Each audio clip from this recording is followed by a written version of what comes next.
السلام عليكم، ازيكم؟ عاملين ايه؟ يا رب تكونوا بخير وبصحة وبسلام دايما. النهاردة تالت فيديو معانا في سلسلة اتعلم كمبيوتر مع احمد رفعت. طيب النهاردة هنتكلم في جزئية صغيرة وبسيطة. ناس كتير قوي لما اتكلمنا على حلقة الفولدر ازاي نكريت فولدر وازاي ننقل فيه الملفات، في حد سألني سؤال وقال لي يا احمد، هو ازاي اغير شكل الفولدر بتاعي اللي انا كريته مش عاجبني، عايز احط له شكل مخصوص او ان انا اختار شكل.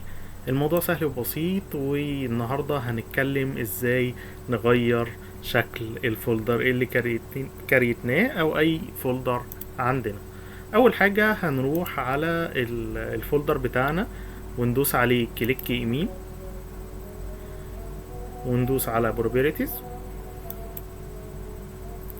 بنيجي عند حاجة اسمها customize change icon،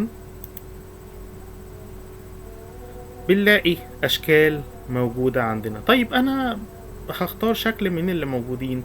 طيب لو انا مش ما عنديش شكل معين ومحتاج اختار شكل تاني، هقولك برضو ازاي.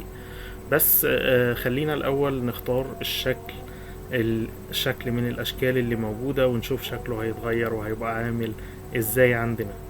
طيب بالنسبة للاشكال الموجودة، انا مثلا هختار شكل الفولدر ان هو يبقى شكل الكمبيوتر ده. ادوس على اوكي وادوس على ابلاي وبعدين ادوس على اوكي. هاجي هنا اقوم عامل حتة ريفرش كده، هلاقي ان شكل الفولدر بتاعي اتغير وبقى بشكل الكمبيوتر. لو عجبك الفيديو متنساش تعمل لنا لايك وشير وتسيب لنا كومنت رأيك يهمنا. شكرا لكم.